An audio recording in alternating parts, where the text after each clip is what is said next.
मंडळी, कसे आहेत? तर आज मी तुम्हाला प्रिन्स कट ब्लाऊजचे परफेक्ट असे फॉर्म्युला सांगणार आहे, जे प्रत्येक साईजमध्ये परफेक्ट बसेल.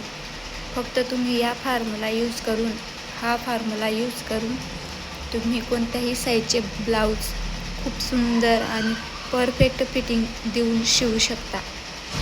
तर शेवटपर्यंत व्हिडिओ नक्की बघा. Prince cut blouse size chart. Chest size 28, shoulder line 5 आणि आर्महोल म्हणजे मुंडा 5 इंच. नेक विड्थ म्हणजे नेकची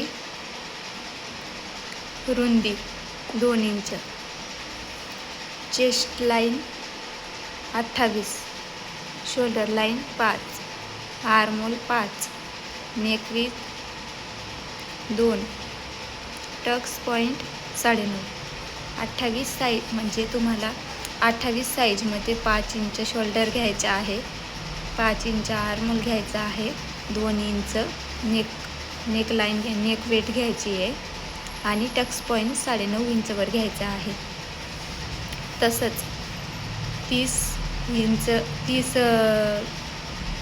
म्हणजे चेस्ट साईज 30 असेल तर 5 इंच शोल्डर लाईन घ्यायची, 5 इंच आर्महोल घ्यायचं आहे, 2 इंच नेक लाईन घ्यायची आणि टक्स पॉईंट 9.5 घ्यायचे. तसंच 32 साईजमध्ये आपल्याला टक्स घ्यायचा आहे 10 इंच, नेक लाईन घ्यायची 2.5 इंच आणि आर्महोल घ्यायचं आहे 5.5 इंच आणि पूर्ण शोल्डर आपलं 5.5 इंच.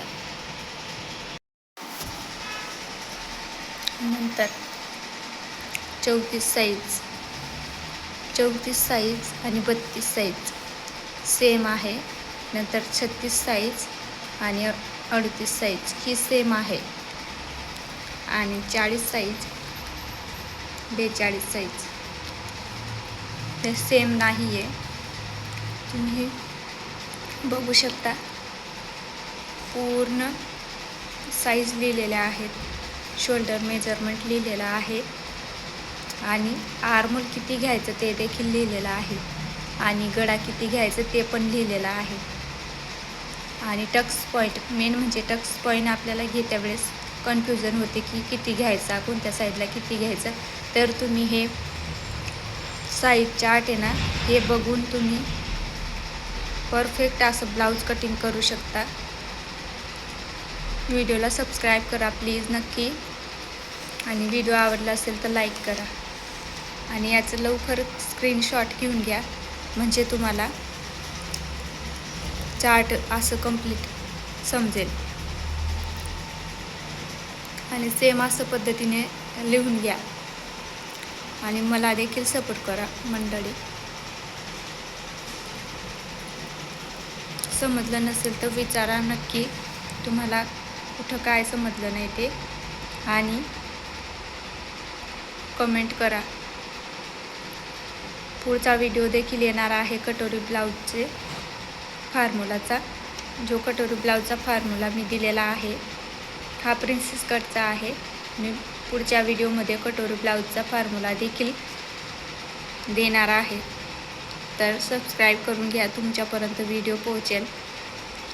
धन्यवाद. थँक्यू.